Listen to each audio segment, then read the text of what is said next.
Intermediate లో సంధి విచ్ఛేద్ చేసి రాయడం, సంధి కలిపి రాయడం, ఈ రెండింటి మీద కలిపి ఒక్కొక్క దానికి 6 మార్క్స్ తీసుకుంటే మీకు టోటల్లీ 12 మార్క్స్ వస్తాయి. శబ్దాలకి 12 మార్క్స్ అయిపోయిన తర్వాత అంత ఎక్కువ వెయిటేజ్ ఉన్న నెక్స్ట్ రోమన్ సంధి. అంటే చాలా ఈజీ కాన్సెప్ట్. మీకు శబ్దాలైనా పుల్లింగ్, స్త్రీలింగ్, నపుంసకలింగ్, సర్వనామలింగ్ అండ్ వీటిల్లో ఏమవుతాయి, ప్రథమ విభక్తి నుంచి సప్తమి విభక్తి దాకా ఆల్రెడీ దాని క్లాసెస్ మన ఛానల్లో అప్లోడ్ చేయబడి అండ్ దీంతో కంపేర్ చేసుకుంటే కొంచెం శబ్దాలే టఫ్ గా ఉంటాయి. అవునా? వేరే సంధి వచ్చేటప్పటికల్లా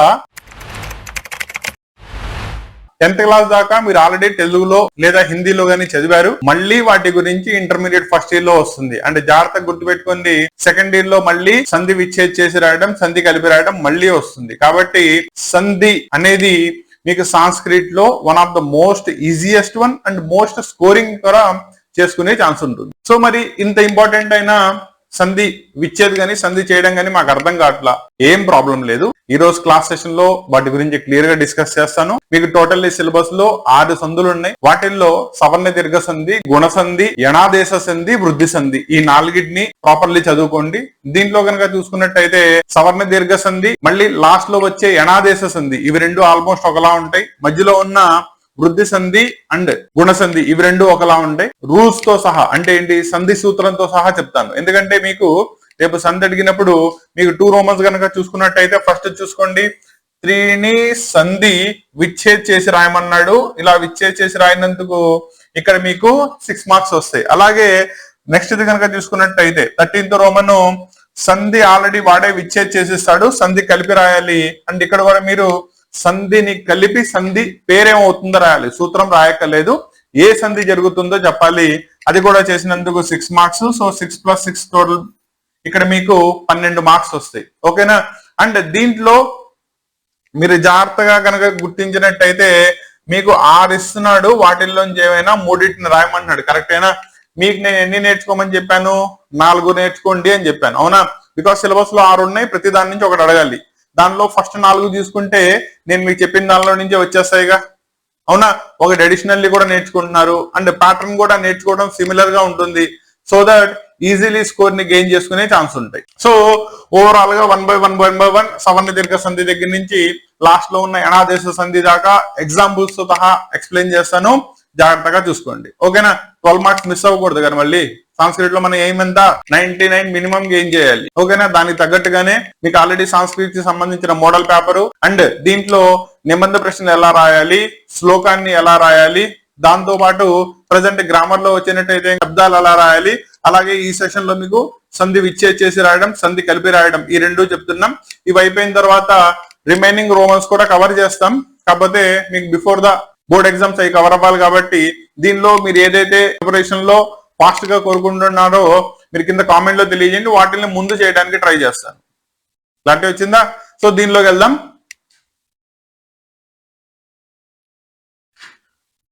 సో జాగ్రత్తగా చూసుకోండి, మీకు ఆల్రెడీ సిలబస్ ముందే చెప్పాను. సంధి వచ్చేటప్పటికల్లా మనకి టోటల్లీ 6 సంధులు ఉన్నాయి. వాటిల్లో ఫస్ట్ది సవర్ణ దీర్ఘ సంధి, రెండోది గుణ సంధి, మూడోది వృద్ధి సంధి, 4వది యణాదేశ సంధి. నేనైతే మీకు ఇక్కడ దాకా ఎక్స్ప్లెయిన్ చేస్తున్నాను. మీకు ఇంట్రెస్ట్ ఉంటే కనుక అవ్యయావ సంధి, పూర్వ రూప సంధి ఇవి కూడా చూసుకోండి, ప్రాబ్లం ఏం లేదు. నాకు అంత టైం లేదు, అంత ప్రిపరేషన్ చేయలేను. ఫస్ట్ 4 సంధి సూత్రాలతో సహా చెప్తాను, వాటిని నేర్చుకోండి. కంపల్సరీ విచ్ఛేద్ లో గానీ కలిపి రాయడంలో గానీ 2 రోమన్స్ లో మీకు 4 పర్ఫెక్ట్లీ వచ్చేస్తాయి. క్లియరా? అండ్ దానిలో ఫస్ట్ చూద్దాం.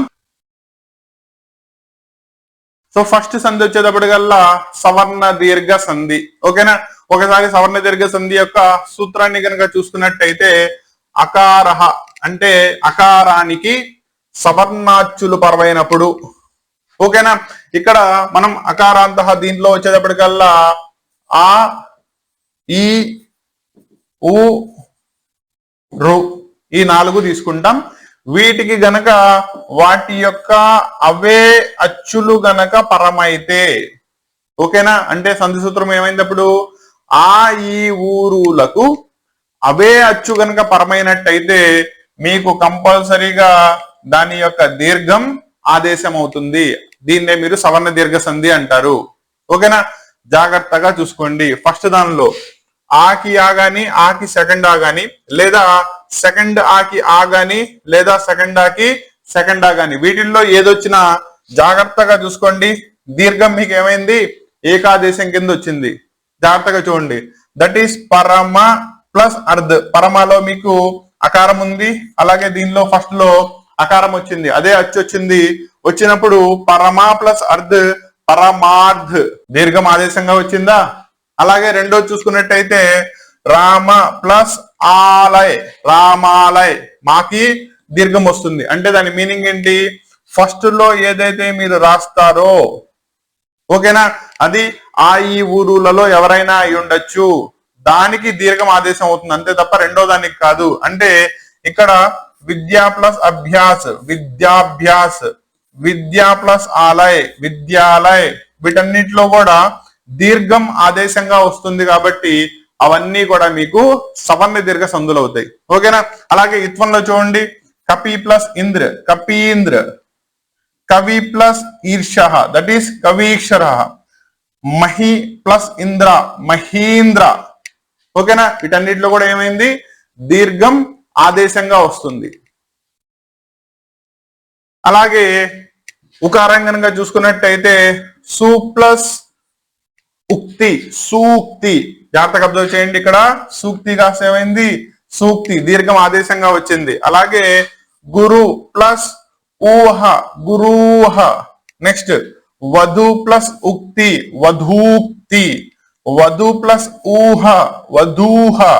అలాగే పితృ ప్లస్ రుణం పితృణం. వీటన్నిటిలో కూడా మీరు జాగ్రత్తగా అబ్జర్వ్ చేసుకున్నట్టయితే ఆ ఈ ఊ రూలు వచ్చినాయి.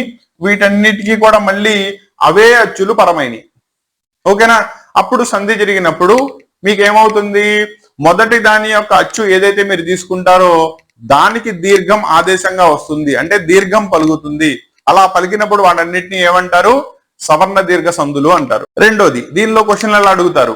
మీకు రెండు ఉన్నాయి కదా, సంధి విచ్ఛేద్ చేసి రాయడం, అలాగే సంధి కలిపి రాయడం. ఫర్ అన్ ఎగ్జాంపుల్ తీసుకున్నట్టే ఇక్కడ వచ్చేటప్పటికల్లా వాణీష అనే పదం మీకు ఇచ్చారు. ఎలా రాయాలి విడగొడితే? వాణి ప్లస్ ఈషా వాణీష సవర్ణ దీర్ఘ సంధి. లేదు రివర్స్ లో ఇచ్చాడు. ఎలా ఇచ్చారు? వాణి ప్లస్ ఈషా వాడే ఇచ్చేశాడు, కలిపితే ఏమైందని అడిగాడు. వాణి ప్లస్ ఈషా వాణీష. ఈ రెండింటికి కూడా మనం పక్కన హైఫన్ ఇచ్చి ఇది సవర్ణ దీర్ఘ సంధి అని మెన్షన్ చేయాలి. ఓకేనా. సంధి సూత్రం రాయాల్సిన అవసరం లేదు. మళ్ళీ చెప్తున్నాను, సంధి కలిపి రాయమన్నా సంధి విడదీసి రాయమన్నా అది చేసి దాన్ని పక్కనే దాని యొక్క ఏ సంధి జరుగుతుందో చెప్పాలి. క్లారిటీ వచ్చిందా? ఇలా కనుక చేసుకున్నట్టయితే మీకు సవర్ణ దీర్ఘ సంధి వస్తుంది. అండ్ ఇక్కడ మీకు జాగ్రత్తగా చూసుకోండి, మీరు నేను ఇచ్చిన ఎగ్జాంపుల్స్ ఏవైతే ఇప్పుడు ఇచ్చానో అవన్నీ కూడా టెక్స్ట్ బుక్ నుంచి కవర్ చేసి ఇచ్చినవి. వాటిల్ని పర్ఫెక్ట్లీ ప్రాక్టీస్ చేసుకోండి. ఇంకో ఒక్కటి కూడా ఎక్స్ట్రాగా చూసుకోవాల్సిన అవసరం లేదు. ఓకేనా. వీటిల్ని అంటే ప్రతి సంధి కింద ఉన్న ఎగ్జాంపుల్స్ ని పర్ఫెక్ట్లీ ప్రాక్టీస్ చేసుకోండి.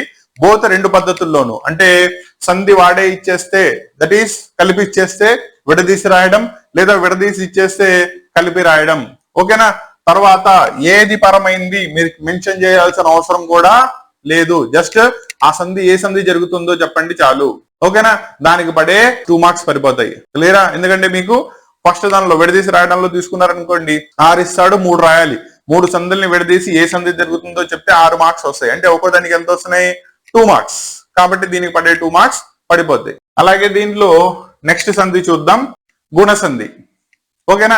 గుణసంధిని ముందు ఎలా ఐడెంటిఫై చేస్తారో చెప్తాను చూడండి.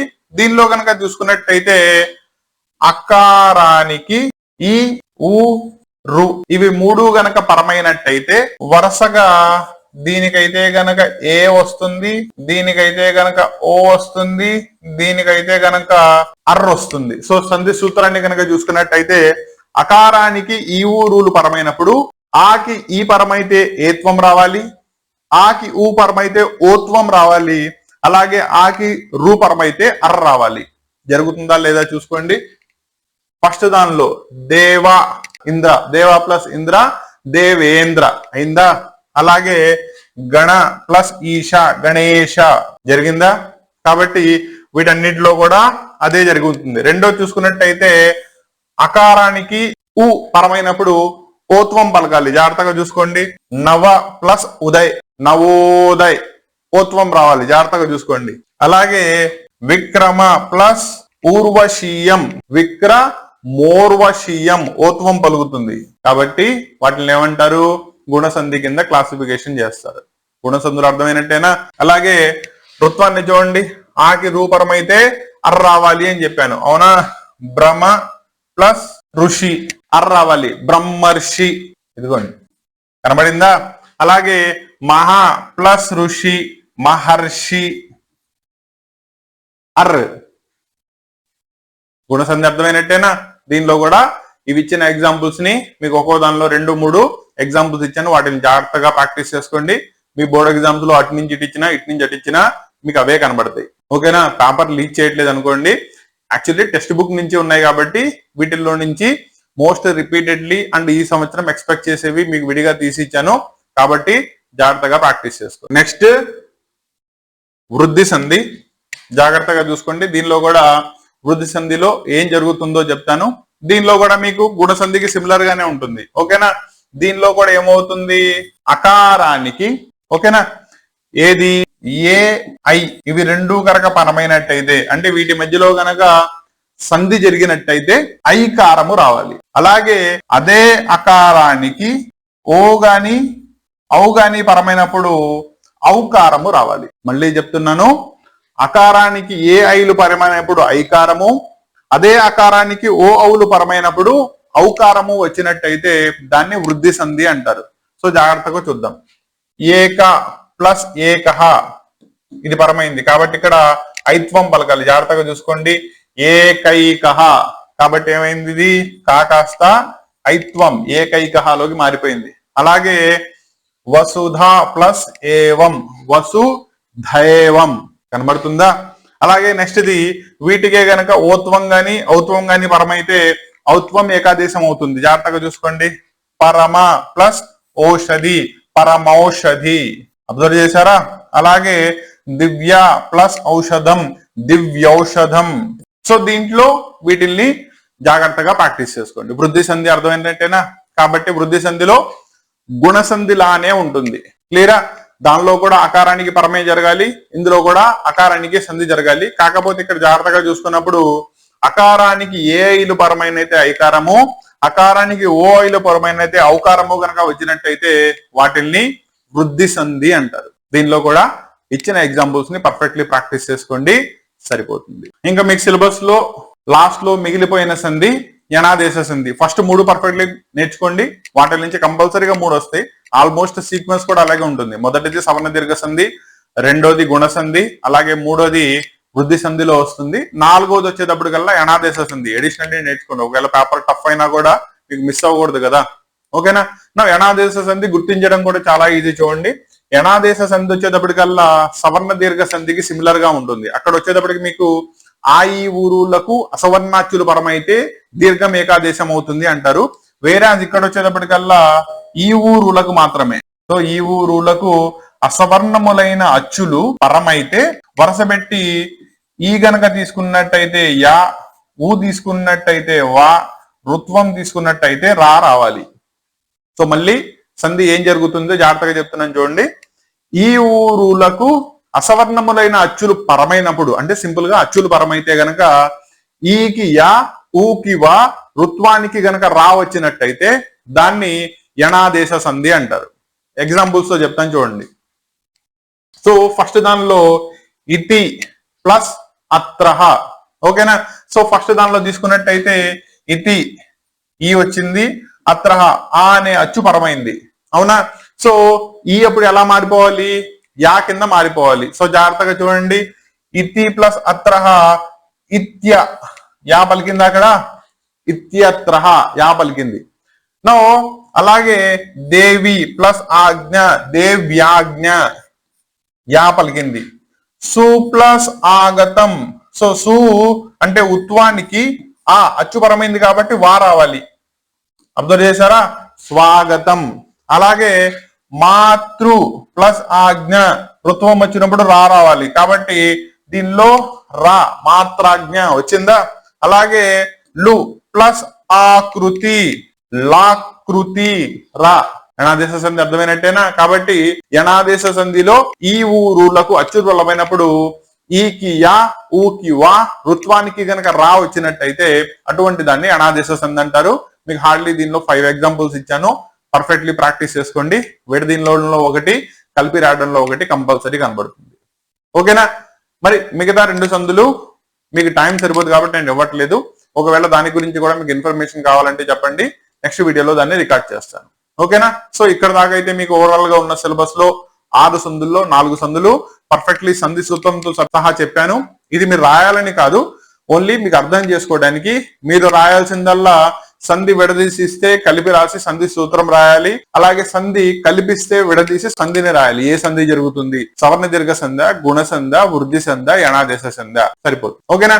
దీంతో మీకు 12 మార్క్స్ కి 12 మార్క్స్ గెయిన్ చేసుకోవచ్చు. నౌ మీరు కనుక ఛానల్ కి ఇప్పుడే వస్తున్నట్టయితే ఇది సంధి సూత్రాలకి సంబంధించిన క్లాస్. దీనికి సంబంధించిన అదర్ క్లాసెస్ ఆల్రెడీ మన ఛానల్లో అప్లోడ్ చేయబడింది. ఇప్పుడు దాకా రిఫర్ చేయకపోతే డెఫినెట్లీ రిఫర్ చేయండి. ఆల్రెడీ రిఫర్ చేసి మన ఛానల్ ని ఫాలో అవుతూ ఉంటున్నట్టయితే, కంటెంట్ నచ్చితే, సార్ చెప్పే మా క్లాసెస్ మాకు ఉపయోగపడుతున్నాయి అనుకుంటే మీ ఫ్రెండ్స్ తో షేర్ చేయండి.